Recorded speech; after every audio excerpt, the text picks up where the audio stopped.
Welcome to Uzupis.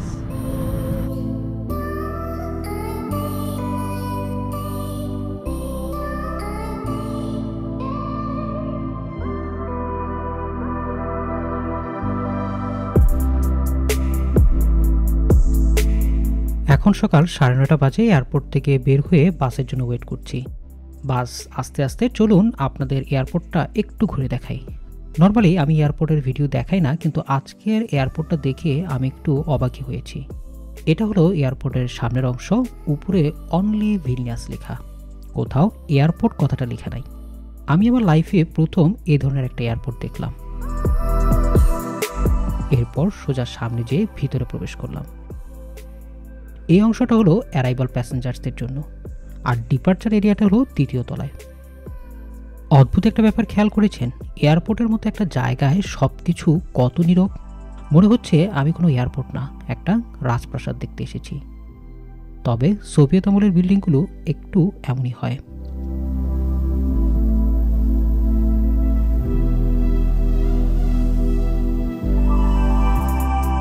আমাদের বাস আসার সময় হয়ে গিয়েছে। 1 ইউরো দিয়ে একটা টিকিট করে সোজা ওল্ড টাউনে চলে গেলাম। যেতে 30 মিনিটের মতো লেগেছিল। টিকিট আপনি বাস ড্রাইভারের কাছ থেকেই কিনে নিতে পারবেন।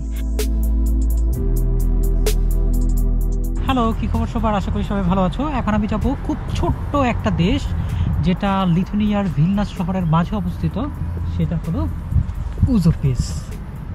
যদি এই দেশটা রিকগনাইজ না, তারপরে একটা সময় ছিল যখন এই অঞ্চলটাতে অনেক জ্ঞানীগুণী মানুষ থাকতো। তাই তখন তারা চিন্তা করলো যে আমরা যেহেতু সব দিক দিয়ে স্বয়ংসম্পূর্ণ, তাহলে কেন আমরা একটা স্বাধীন রাষ্ট্র গঠন করব না।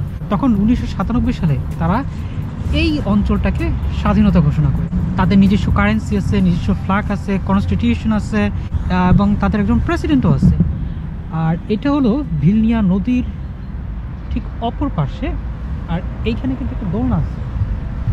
এই দোলনাতে অনেকে দোল খেতে পারে। এই ছোট্ট দেশটার আবার একটা বর্ডার কন্ট্রোল সিস্টেম আছে। এখানে একটা ছোট্ট ব্রিজ আছে। এই ব্রিজটা দিয়ে পার হলেই কিন্তু এই যে এখানে বর্ডার কন্ট্রোল ব্যবস্থা আছে। তো এখানে আপনি চাইলে আপনার পাসপোর্ট একটা সিল নিয়ে যেতে পারবেন। ইন্টারেস্টিং কিন্তু অনেক। যদি এখানে কেউ কোনো কন্ট্রোল করে না, স্বাধীনভাবে যে কেউ ঢুকতে পারে, যে কেউ বের হতে পারে।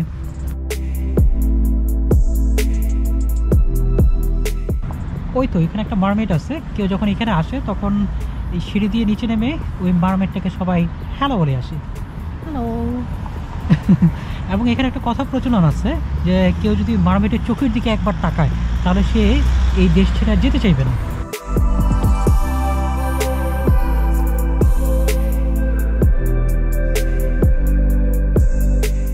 এখন আমরা ওই ব্রিজটার নিচে যাব।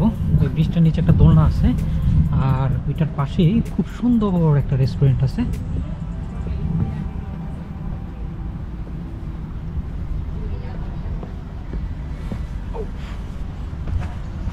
এই হলো ব্রিজটার নিচে চলে আসা। আর ওইখানে কিন্তু একটা দোলনা আছে। তো দোলনাটার মধ্যে যেতে হলে কিন্তু এখানে জুতোটা খুলে এই পাড়ায় ওখানে যেতে হবে। খুব বেশি পানি নেই, অল্প একটু পানি আছে। ওখানে যেয়ে মানুষ দোল খায়। আর আজকে বেশ ঠান্ডা, তাই আমি আজকে ওখানে যাব না। আর ওই তো ওখানে মারমেডটা আছে। High mermaid. আর এখন আমি এই রেস্টুরেন্টটার নিচে দাঁড়াই আছি।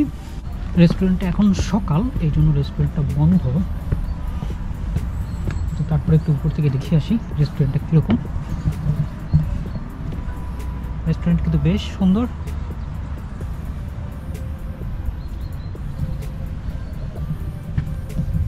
আর ওই তো পেছনের ভিউটা।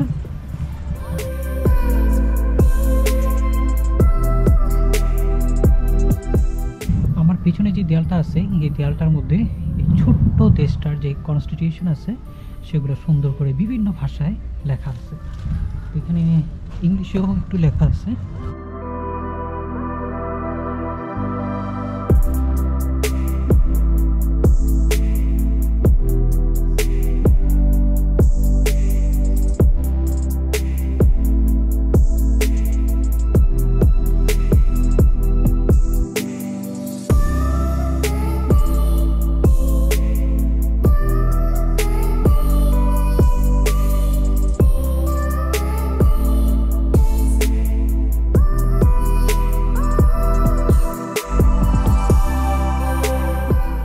অ্যাঞ্জেল অফ উজুপিস, যাকে বলা হয় এই দেশের গার্ডিয়ান, যে ভিলনাসের কাছ থেকে স্বাধীনতা লাভের একটা সিম্বল বহন করে।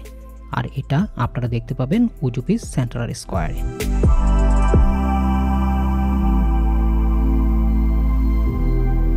এই ছোট্ট দেশটায় হাঁটার সময় মাঝামাঝি কিছু সিম্বল চোখে পড়বে, যেমন হ্যাপি ফেস, মানে হলো আপনার ফেসে হাসি থাকা উচিত এই দেশটা দেখার সময়। এছাড়া কিছু জায়গায় দেখবেন 20 লেখা, মানে অনেক বেশি এনজয় করতে চাইলে আরেকটু স্লোলি দেখতে হবে।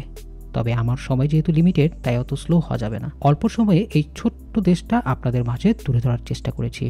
ভবিষ্যতে যদি সত্যি এই দেশটা স্বীকৃতি পায়, তাহলে ভ্যাটিকানের পরে এটাই হবে বিশ্বের সবচেয়ে ক্ষুদ্রতম দেশ। আজকের মতো তাহলে এ পর্যন্তই। পরবর্তীতে অন্য কোনো দেশের নতুন কোনো ভিডিও নিয়ে চলে আসবো। ততদিন পর্যন্ত সবাই ভালো থাকুন। আল্লাহ হাফেজ।